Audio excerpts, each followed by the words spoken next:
नमस्कार। चलिए आज ज़ेन की दुनिया में थोड़ा गहरा उतरते हैं। ये एक ऐसा रास्ता है जो सिर्फ जानकारी इकट्ठा करने के बारे में नहीं है, बल्कि उसे सीधे तौर पर पर्सनली अनुभव करने के बारे में है। ज़ेन का रास्ता कोई मुश्किल रास्ता नहीं है, बल्कि ये हमें बहुत ही सरल, सीधी और गहरी बातें सिखाता है जो हमारे अपने तजुर्बे से निकल कर आती हैं। आजकल हम एक ऐसे युग में जी रहे हैं जहां जानकारी की कोई कमी नहीं है। हर सवाल का जवाब बस एक क्लिक की दूरी पर है। पर क्या इतनी सारी इन्फॉर्मेशन का होना ही ज्ञानी होना है? सच्चा ज्ञान, असली विजडम आखिर है क्या? यही सवाल ज़ेन की यात्रा का केंद्र है।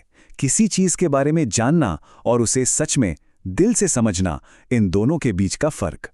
देखिए, एस.एन. गोयनका ने ज्ञान को बड़े अच्छे से 3 हिस्सों में बांटा है। पहला है सुना हुआ ज्ञान, वो जो हम किताबों में पढ़ते हैं या दूसरों से सुनते हैं। दूसरा है बौद्धिक ज्ञान, जहां हम सोचते हैं, विश्लेषण करते हैं कि जो सुना वो सही है या नहीं। ये दोनों बहुत जरूरी हैं। पर ज़ेन तीसरे सबसे गहरे ज्ञान पर जोर देता है, अनुभवात्मक ज्ञान। ये वो समझ है जो बाहर से नहीं आती, बल्कि हमारे अपने अनुभव से, हमारे अंदर से पैदा होती है। तो सवाल उठता है कि ये जो अनुभवात्मक रास्ता है, इसकी मंजिल क्या है? ज़ेन में इस परम लक्ष्य को एक खास नाम दिया गया है, एक गहरा जागरण जिसे कहते हैं सातोरी। आइए समझते हैं कि इसका असल में मतलब क्या है।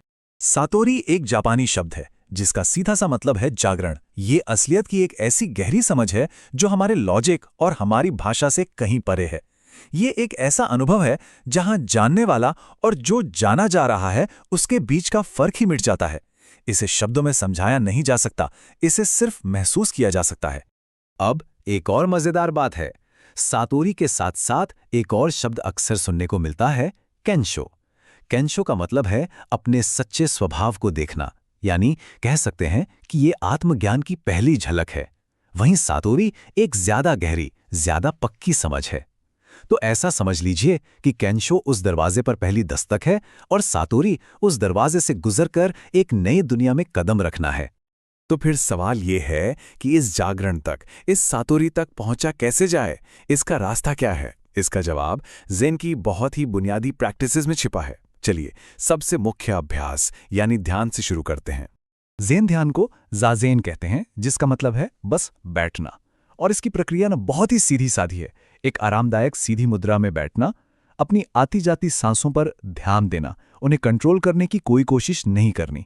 और जब मन में विचार आए तो उन्हें बस बादलों की तरह आते जाते देखना, बिना उनमें उलझे। ये प्रैक्टिस स्थिरता और जागरूकता बढ़ाने के लिए है। ज़ाज़ेन तो है ही, पर ज़ेन में एक और बहुत ही अनोखा टूल है जो हमारे लॉजिकल दिमाग को सीधी चुनौती देता है। इसे कहते हैं कोआन। अब ये कोआन कोई पहेली नहीं है कि जिसे सुलझाना हो। ये एक ऐसा सवाल या कहानी है जो हमारे लॉजिक को पूरी तरह से घुमा देती है। इसका मकसद ही हमारे सोचने समझने वाले दिमाग को इतना थका देना है कि हम तर्क से परे जाकर कुछ महसूस कर सकें। इसे समझने के लिए ना, एक बिना दरवाजे वाले गेट की कल्पना कीजिए। ये एक ऐसी दीवार है जिसे आप सोच समझकर पार नहीं कर सकते। इसके आर पार जाने के लिए आपको सोचने का अपना पुराना तरीका छोड़ना ही होगा। शायद सबसे मशहूर कोआन ज़ेन गुरु हाक्विन एकाकू का है।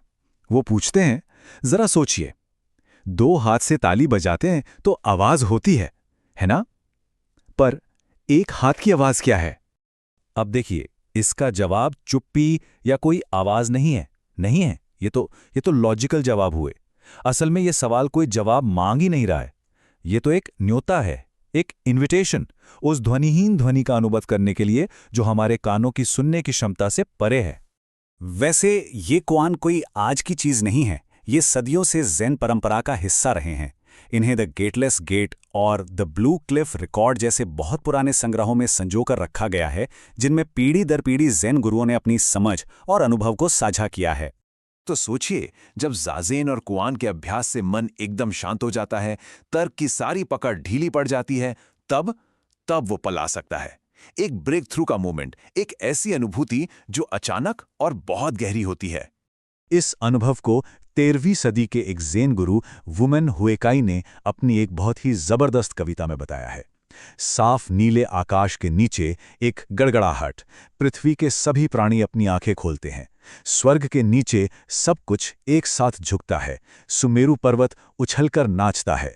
ये कविता उस अचानक और गहरे बदलाव को दिखाती है जो सातोरी के पल में होता है, जब पूरी दुनिया एक झटके में नई और जिंदा हो उठती है।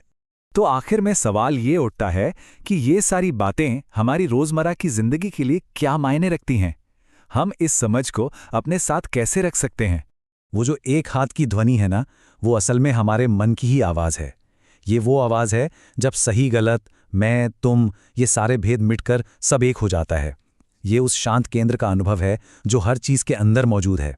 तो आखिर में कुआन कोई जवाब नहीं मांग रहा, ये तो बस सुनने का एक न्योता है। तो जब हम वाकई खामोशी में सुनते हैं तो क्या सुनाई देता है? इसका जवाब किसी किताब में नहीं मिलेगा, ये तो अपने अंदर के अनुभव में ही छिपा है।